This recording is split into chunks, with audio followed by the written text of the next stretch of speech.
Hey guys, Rob from Georgia here with you, aka VHS82 apostrophe, episode 4. Let's hit some Lucio Fulci from 1987. It's not a bad year when you consider Michele Soavi's Stage Fright came out in 1987. In fact, both that film and this film, Aenigma, were being watched at the Alvarez Film Festival. Now, Stage Fright will walk away with some awards, but Aenigma is getting that view. Now, Lucio Fulci, 1987. Italian cinema in general is already begun its, downward, like spiral, but downward, to its end. And with Aenigma, I'm not a Fulci historian. I'm learning to be one, and someday I will be one. For now, I've got to not only rely on what I read here by Jim Harper, but more importantly, Stephen Thrower, and of course, Beyond Terror. This is an incredible book. And also, man, Troy Howarth, man, his Splintered Visions. I rely on these guys, man. And if it's a good release, now Aenigma, I do have the 88 release, and it does have a documentary on there, some interviews and stuff. It's not what you generally find on a Arrow release, especially, or not even that, but like the bigger Blue Underground releases, even Grindhouse or in Arrow. It's and so the extras are a little bit wanting on this one in terms of getting in. Now, Aenigma, sort of gets lumped in with, say goodbye to Lucio Fulci. He is on his way out. Now, unfortunately, that is will be as a result of serious illness that that he'll be plagued with and eventually succumb to, and he'll eventually die. Very, very unfortunately. We'll always wonder what Zombie 3 could have been had he been on that project from start to finish, and eventually, not end up in Fergasso's hands. Mattei, I think, part of that too. Actually, DeAngelis, I blame him, the producer, more than anything, because I think after Zombie in '79, DeAngelis, I just don't understand. But seemingly he never, his first move was not to go to Fulci to do a quick follow-up to what was exploding across the globe as just insane zombie film. He went on and grabbed the guy, I can't remember the guy, but he would go on to do Zombie Holocaust. That would basically take the cannibal films and the zombie film and kind of bring it together. And so, we're not talking too much later when Zombie 3 is attempted. Because remember, Zombie is actually Zombie 2, and Dawn of the Dead was Zombie, right? So, unfortunately, we're getting towards the end of Fulci's career. And so, Aenigma gets, but I think in some ways Aenigma is one of the last deep breaths of good Fulci. And I think there are reasons, Jim Harper's not too kind, although it's not bad. I mean, he's, it's not like, some of the other ones I've read. I think there are reasons. Here, I think it's the most important reason.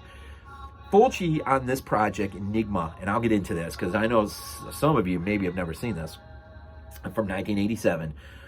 This is an Italian Yugoslavian production. Now, it actually began as a UK American production, and then had a different director, different producer, and then the director just disappeared. No one knows whatever happened to that guy. He just disappeared. There were, I think, 3 cast members at least that were already signed on, and the project was already starting to move ahead. Now, when Fulci steps into the vacant spot as director, it's still a UK-US production, but once it moves from one producer to another producer, And then Yugoslavia comes in as a backer, financial backer. Well, then you start seeing the cast disappear to make room for, cast members, since Yugoslavia is going to put some money behind it. Well, they got to put their own actress in there to play the Carrie actress, right? We'll get into the story here in a second. And Fulci could have been right on the edge of revisiting, maybe going to America, filming again. I'm not sure what it would have looked like over in England, but to have this whole thing seemingly just change in very rapid order. Now, he stayed with the project, and and they went to, I think, Belgrade to film this thing without many complaints from him, I don't think. I just wonder where this project would have gone had Yugoslavia never came into the picture and it remained a UK-American production. I don't know. The other thing I'm going to say is he didn't have his collaborators around him, those who got used to seeing in the heyday from 79 to 82. Sacchetti's not writing, Tomasi's not editing, Salvati's not shooting this thing, Brizzi's not on the score. These are the guys that made Fulci enjoy, even if it was a narrow moment of time, one of the greatest. And I shouldn't even say that. I mean, go back into the 70s, Sacchetti's work with him, and when the others will come out, and Gino De Rossi and the special effects work. Of course, he's nowhere to be found on this. So this is a Fulci without those earlier collaborators, right? And so, you've got all this change in production, losing your actresses or whatever, moving over to Belgrade instead of being a UK. You don't have your collaborators, and you've got songs like this that you can hear, which it's credited on the credits as Head Over Meals, Meels, and it's actually Head Over Heels. Absolutely horrific song. Horrific. What about the movie? The movie basically is, I don't really mean this or intend this, but this will put a quick picture. It is a bit of a Carrie ripoff. It looks to absorb some ideas, earlier Argento ideas. Even that movie Patrick from the 70s, I think. But it does it works a lot off of Carrie. It looks to Argento's Phenomena a bit. And I think Fulci missed. I think Fulci would have been served better. Well, not knowing exactly why none of those other guys. I mean, I know Salvati, I think he just shot Ghoulies 2 maybe, and I can't remember what the other one was, but he was working in 87. I don't know what the deal was. I don't know. If you put Frizzi on this score, just take this score right out and put Frizzi on it, a lot of the movie changes just like that. Does it make it a whole lot better? I don't know. It's not that bad of a movie. Here's the setup. So you get this girl, Kathi, pretty sure her name was Kathi. Right off the bat, it is so awkward. It is so awkward. The first major scene you're in is this girl, Kathi, who is sort of like just homely. I don't know exactly. I don't want to be mean, okay? But she's not the most attractive thing on the planet. And she is being set up terribly by those in this. These girls belong to this all-girls school in Boston. There's another idea from both Argento and, I guess just him. But so they're setting her up, man. They're getting her all dressed up for a big night. And it happens to be the gym instructor there at this school.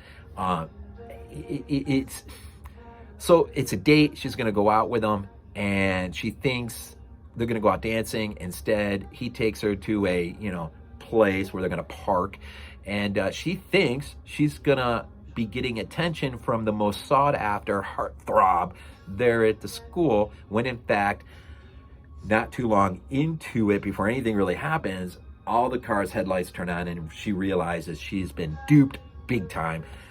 She panics, gets out of the car. They chase her down a road, and eventually she's hit by an oncoming car, and she's put into a coma state. Now that's where all this Carrie telekinetic stuff. Now her mom works at the school. She's just a just a cleaning lady, right? Mops the floors and stuff. She's not looked on very fondly by the uppity girls there at the school. Neither was her daughter looked on very kindly by any of them. Like, she just did not belong there, and they made her know that. And so, you know, she's there in a hospital bed, and her spirit is starting. And now this is where Troy Howard says, you know, this movie might have been the beginning of an ongoing dialogue about death for Lucio Fulci. You know, he's already been sick once. He's not going to get much better, and things are only going to kind of worsen for him. And so there might have been some real thought process here in the next few movies about this darkening reality that's setting in. Death is approaching, and he probably sees it, and he begins an open dialogue through his films about what this potentially may look like for him. And it's there's things going on, right? Unfortunately, he doesn't have the collaborators around him to really flesh out that vision in a way that makes us talk about Aenigma the same way we talk about The Gates of Hell or House by the Cemetery or Zombie or any one of his great epically moment movies. The Psychic, Don't Torture a Duckling. It's not working here because he doesn't have the people around him. But there's a vision there nonetheless, and he does take opportunity of what he's given, and he does some interesting things with it. This girl who's just laying comatose, she'll reach out. Now, when her spirit is floating away, seemingly, she wills herself to come back down to where the school is. There's a new girl, Eva, who shows up at this boarding school or whatever the school is exactly. And her spirit will basically invade Eva. And now Eva is about as a knockout as they come, and use her as a vessel to start exacting revenge on those at the school, starting with the gym teacher who had absolutely no business. Not just being part of that charade, but what he usually does there anyways. And so you would just think somebody would know better, but this is how it's written or whatever. And so now, you know, the deaths early on are pretty imaginative. There's a moment where the gym teacher, he's the first one to face his end, and it really is, his ego is so absolutely out here. He's staring at himself in a mirror, and his image that comes out, sort of like Evil Dead 2, grabs a hold of him and eventually strangles him to death, you know, and which is a pretty powerful image. I mean, some imagery right there, what Lucio Fulci is saying. And then he'll move on to, you know, others. And they won't be as spectacular, but the story is, you know, it's Jim said that the story really suffers from Fulci leaning back onto what made some of his films so incredibly unique. Just the broken storyline, or just the nightmare logic. Of course, the score, you know, that always accompanied his films. And I think it suffers more than anything from the lack of real collaboration of people around him that could have really fleshed out his vision. Now, he'll have a cameo in this too. He's a police inspector, which is pretty cool. And there is you know, the moment of resolution will come. I won't spoil it, but it'll come at the hands of someone you don't expect it to come in the hands of. It's an interesting way how he ties it up in the end. And there's another sub-story involving the neurologist who is caring for Kathi, but also gets seduced by Eva. But he also, I think, has a terrible track record with some of the girls at the school as well. And so, I mean, there's just a lot of that going on. It's you know, the imagery that is there and laid out. Fulci's, you can still feel Fulci in it. Maybe not near as heavy as earlier films, but he is in it, and it does work to an effect that is interesting. Some of the things that are really under the surface that he's maybe poking and prodding at, things that he is dealing with, maybe he's just thinking out loud, but it doesn't come through as clear as it maybe ought to come through, which is maybe a shame. And the movie, you know, minimal budget, Shot over, of course, over in Belgrade, but it seems like he was still able to will something good out of something that might have just been an absolute disaster, which this is not. And so maybe this is, the last sort of, and then things are just, I'm going to unfortunately kind of go downward for him in the movies that come after. But it's, it's still a ride to the very end for Lucio Fulci. Trying to think, Giuseppe Ferranti, who's the makeup. This guy, they did have a pretty good makeup artist on here, because he worked with everyone from Argento to Lamberto Bava, to Lenzi, to Mattei, to Joe D'Amato. He really made the rounds in terms of makeup. The cinematographer, he did do a movie, I don't know if I ever saw it or not, Scalps from '87. He was also the camera guy on Zombie 3, but also did the cinematography for Zombie 4 Afterlife, which is interesting. He was also the camera guy on What Have They Done to Solange, which is interesting as well. And I think Joe D'Amato was the cinematographer on that. Some special photo effects were done by Lucio Fulci himself, which are interesting. And the writer, his writer was an early collaborator who helped him work on Contraband. But this is the type of subject matter I think that demanded the likes of Sacchetti writing out a great script, Tomasi on the editing, Frizzi on the score, Salvati behind the camera. This is the type of subject matter, and perhaps this movie would have been something. It really, really, truly would have been the Italian Fulcian version of De Palma's Carrie, but in a really nightmarish way. If Fulci could have just tapped in, and had he had De Rossi on for the special effects or makeup, excuse me. I think, it's amazing what can happen when you're surrounded by certain people. Yeah, and that is an interesting part of Fulci's, his story, his bio. I don't know if there's really anything else to say. The other interesting thing I know Fulci himself had mentioned was just that, what makes his movie different than Carrie is you have the spirit of one who is not looked upon very well because of their outward appearance, but moves on into one who is accepted because of their outward appearance, but then is used as a vessel to carry out revenge. It's interesting. So there are some interesting things at work here. For Mr. Lucio Fulci here as late as 1987. So yeah, Aenigma. What do you think? Have you ever seen it? I don't know. I didn't even think to go look. I know I got mine off 88 from across the pond. And it's not a bad release.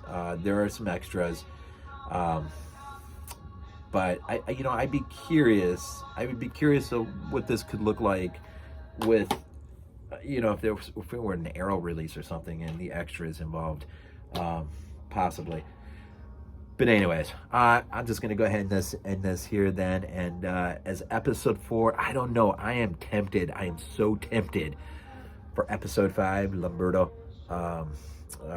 Bava's Demons. I'm just, I don't know. We'll see. As always, we end these things off with Go Bills. This is not a dream.